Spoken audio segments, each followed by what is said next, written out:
Welcome everyone back to the European Journeyman Save. In today's episode, we have two Champions League games, our first two Champions League games of the season. We're going to play Tottenham at home and then Athletic Bilbao away. And our fixture list for the Champions League this year is actually a lot nicer than last year. So we have got a quite difficult fixture against Tottenham, but we've got some easier ones in there. Bilbao is not too bad. We obviously had Shakhtar last season as well, and we beat them. We do play Dortmund, which is a little bit tough, but then we've also got Freiburg and PAOK. We do finish with quite a tough double of Madrid and Juventus, which will be a hell of an episode if we're still here by then. But I think in terms of could we get in the top 24, I think if we could beat Bilbao, Shakhtar, Freiburg and PAOK, 12 points should be enough to get us in that top 24. I think it was about 9 points last season or something. So yeah, obviously last season, in terms of the Champions League, we only won the one game. It was against Shakhtar. We did draw against Atletico Madrid, and we did draw... No, every other game we lost. So really, we haven't got much to improve on in terms of 4 points. You know, we can definitely do that this year, I think. So hopefully we can get off to a decent start against Tottenham. It is obviously quite a tough game for us, but I think if we could get a draw here, that would just get us off to a decent enough start. So we have got a game in the league against Viborg, which we're just going to play off camera. Speaking of the league, it's been a very good start. So we usually have a little bit of a slow start to the league. The last couple of years, we've started the league off with a loss, I think. Yeah, so both title-winning seasons, we actually lost our opening games to Midtjylland. Thankfully, we didn't have to play Midtjylland this year, but we did play Copenhagen, so probably the toughest game in the league. But we actually beat them 5-2, and as you can see, we've been very, very good. So the signings we've made have definitely improved as we beat Copenhagen 5-2. We then beat Aalborg 5-0, stomped newly promoted Kolding 8-0, 2-1 win over Nordsjælland, 3-1 win over Brøndby, a 1-0 over Vel, a 5-0 over OB, and then a 6-1 win over Midtjylland. So we're scoring lots and lots of goals, and we are keeping them out as well. Just the two on the opening day, and then other than that, it's just been one goal every other game we've conceded. We've got 3 clean sheets so far. Obviously, we're top of the league, 8 wins, 8 games, 8 wins, 30 goal difference already. We are far too good for the league now. 24 points, max points. We are, 8 points clear? Yeah, 8 points clear already. So yeah, we're doing very well. We should be winning the league. I don't think we've played a cup game yet. No, we've got some lower league opposition in the cup, so obviously be playing that off camera. So transfer-wise, we've done a little bit of business as well. So where did we end off? So probably 18th of the 7th. Let's get that away.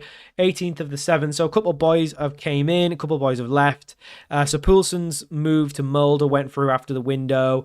A couple of boys went out on loan, including Casper Green. He just wasn't playing. And then the big one, actually, Harvey Elliott has gone to Celtic for 8.75 million. He was quite good, to be fair. Harvey Elliott came in on a free.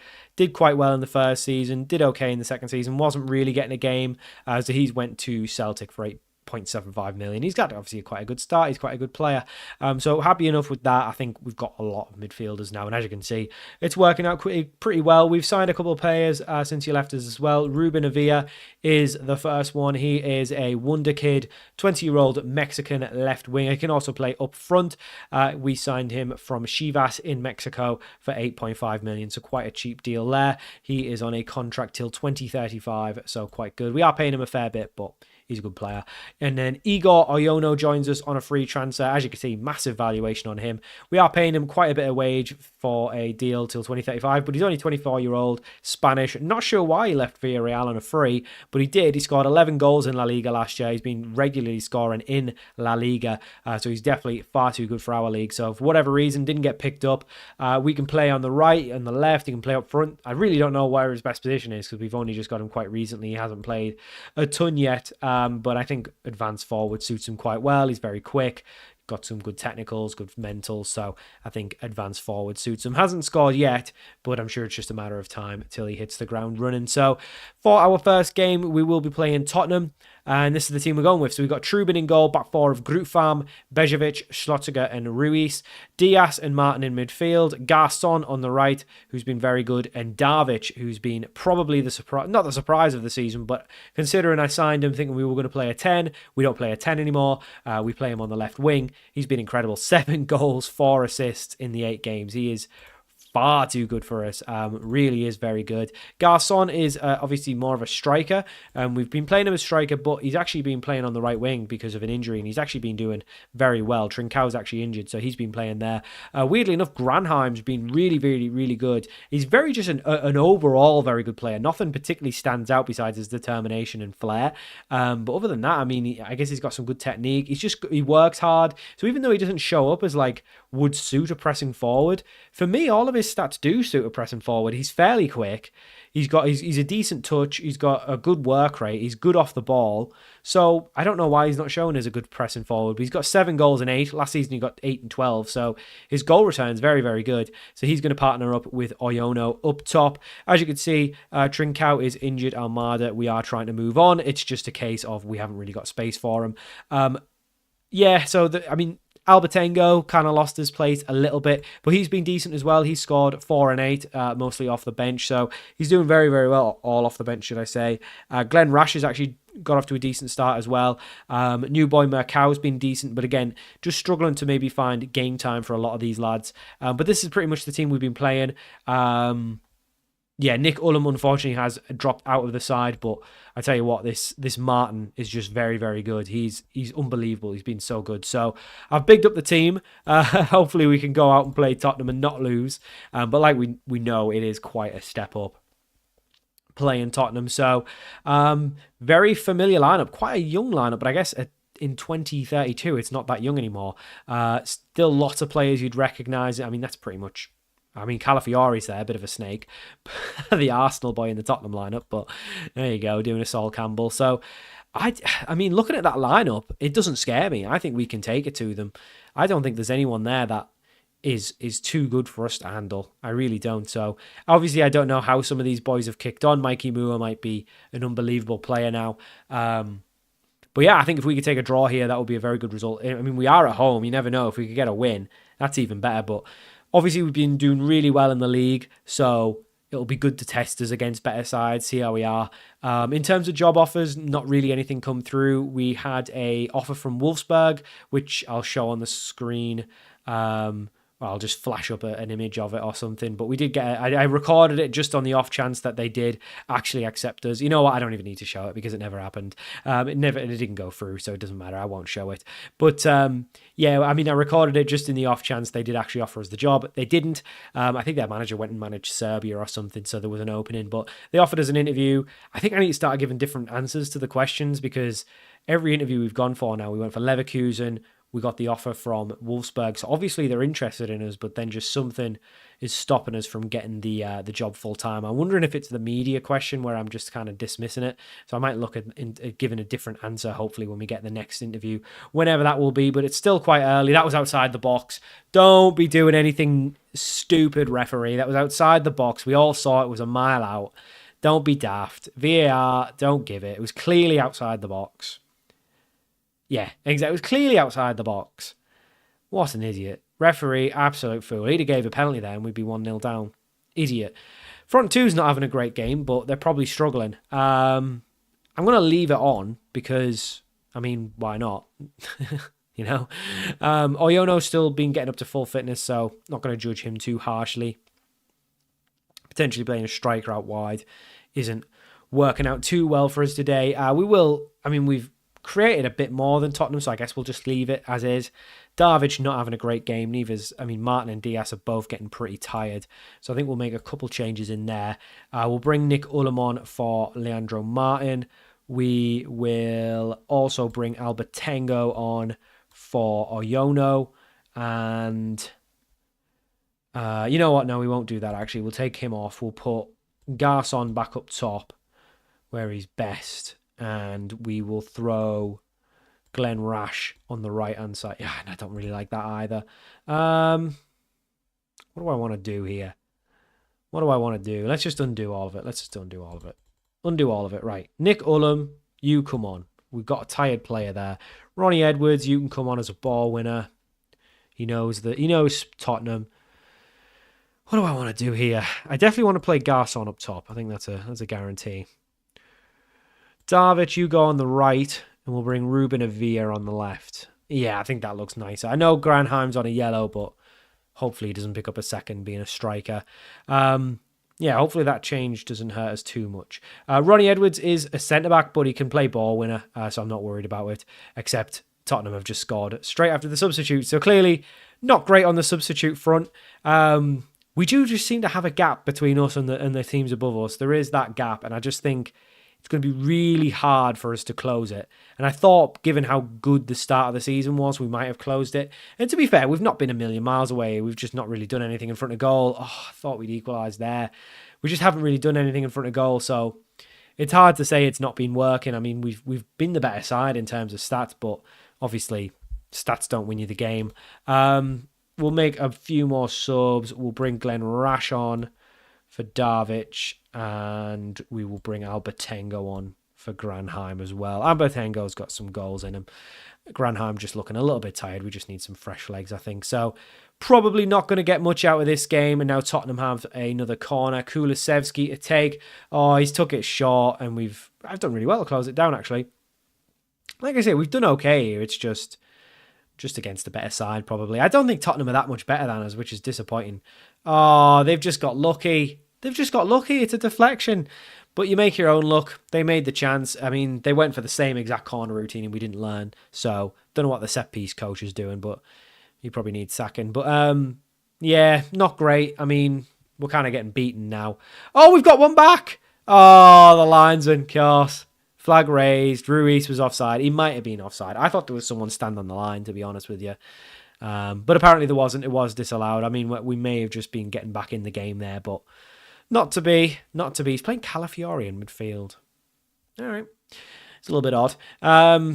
Yeah, not great from us. Definitely not great. And then that's the gap. I mean, we've had lots of shots on target. And that's probably why Vicario's got one of the better match ratings in the game. But there you go. So, not a good start. A loss in our opening game, but like I say, these weren't the games that we were expecting to win. So, Bilbao next. I think that one's much more winnable. So we'll play the Viborg game off camera. A couple of new contracts for homegrown boys, and we will come back for the Bilbao game. So for our second game of the episode, we are away to Athletic Bilbao. So we need to overturn quite a difficult and disappointing opening day against Tottenham with a win here. I think if we're going to get anything into the knockout rounds, of the Champions League, I think these are the kind of teams we'd probably want to try and get wins from.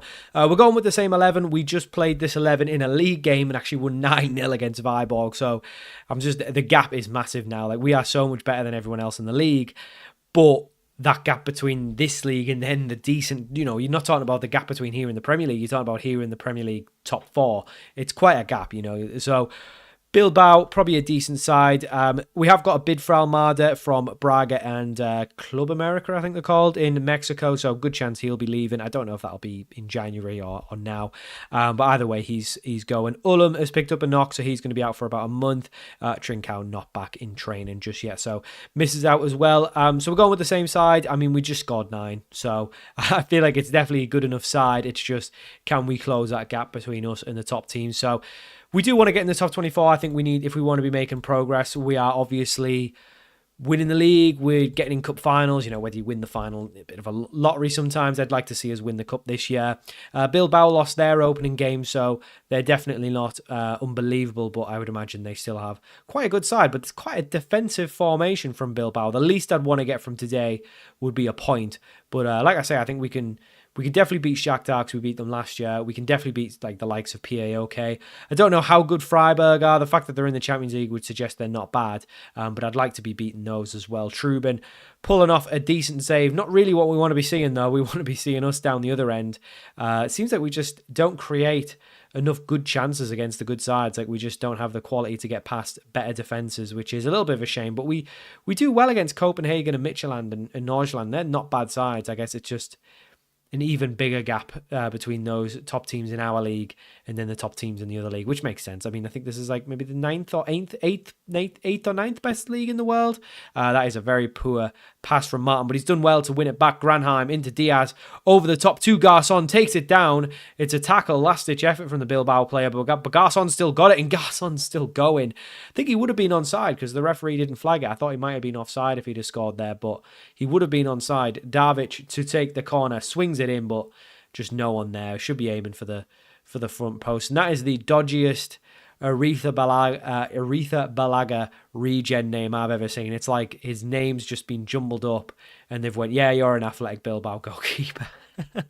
Crazy stuff. But yeah, we are not as good closing down against these sides. Garçon should be getting a tackle in there, and it's a decent effort from Bilbao, and they've still got the ball, and we need to close down, but Diaz does well to get his positioning right and intercept. But this is definitely a tough game for us. We are struggling a little bit with chances. We are, of course, struggling a little bit at the back as well, and I think it just shows we just need that job move now. I think we're doing the best we can at AGF, but we just don't. I mean, we're still a 3-star club. I don't know what we need to do, considering our facilities are really good. I don't really know what we need to do to get more reputation. We're doing our best. Bezovic, good bit of defending there, just to head it back into the arms of Trubin. But yeah, I mean, I've got a youth facility and training facility works in the works at the minute. So, Yono does brilliantly, knocks it onto Davic. Can he find his man inside? He doesn't. He goes himself.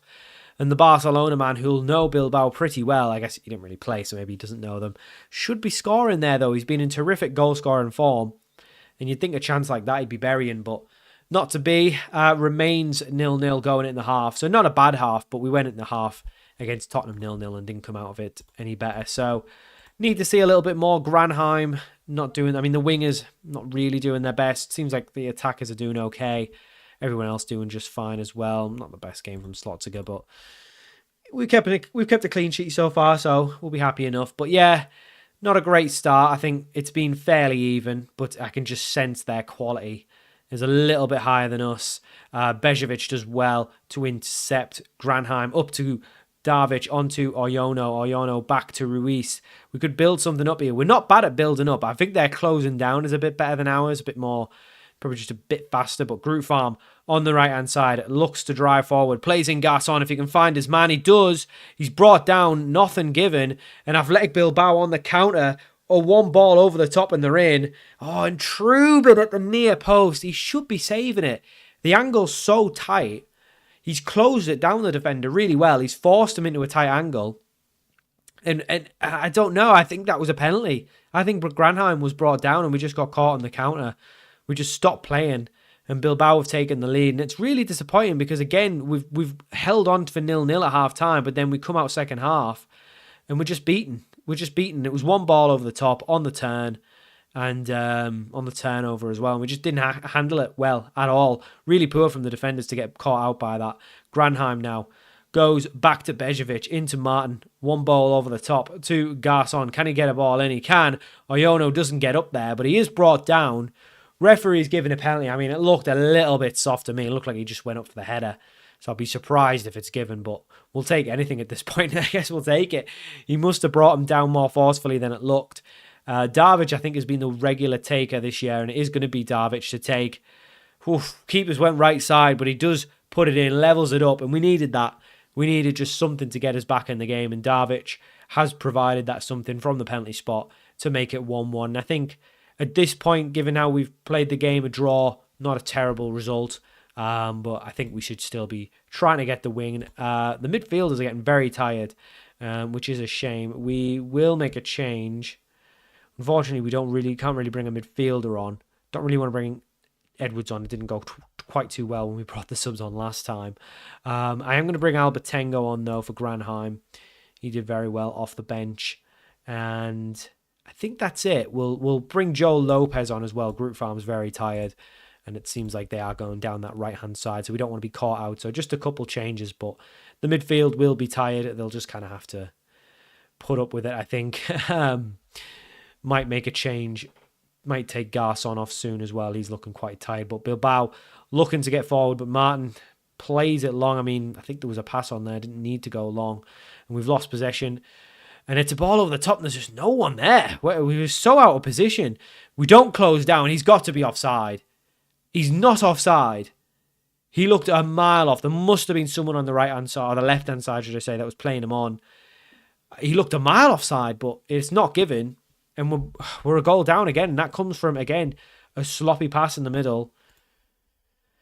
Not great. We'll make a couple subs. We'll bring Avia on. We'll bring Glenn Rash on. And we'll bring Ronnie Edwards on. I mean, a lot of players are looking tired. We only have so many subs, but it's disappointing. I think both goals are very avoidable. And I just think we just don't seem to be turning up in Europe. We do not turn up. And again, look at the stats. We're not a million miles off. We're probably better side, but again, we're walking away with nothing. So it's another disappointing set of fixtures in the Champions League. We're just too good for the league. We're too good for our country, but we're just not good enough to compete against the top teams. So I think, to be honest, that was just I don't think we were very good there. I don't think we were very good at all. I think both goals were very avoidable. So once again, we find ourselves out of the top 24. We are only 2 games in, and they are 2 of the harder games. But we still have Real Madrid and Juventus left to play. So, I mean, we've got 4 points to beat. So we need to get probably 2 wins out of 3 to beat it. We've got, I think, 3 winnable games, Shakhtar, Freiburg, and PAOK. If we're not beating Shakhtar and PAOK and better in that 4 into 6, then something's going wrong. So whether we get in the top 24, I don't know. But realistically, I think we just need to try and better what we did last time. So we'll play some games off camera. We will play the Shakhtar one off camera. I think we'll come back for Dortmund and Freiburg, do a little German Champions League double there. Unless something comes up more interesting between now and then, we will be back for Borussia Dortmund. So we'll progress in the league. We'll play the Shakhtar game. We'll play the Cup game. And we'll come back for Dortmund. So that'll do it for this episode. Hope you enjoyed it. And I'll see you all for more of the European Journeyman very soon.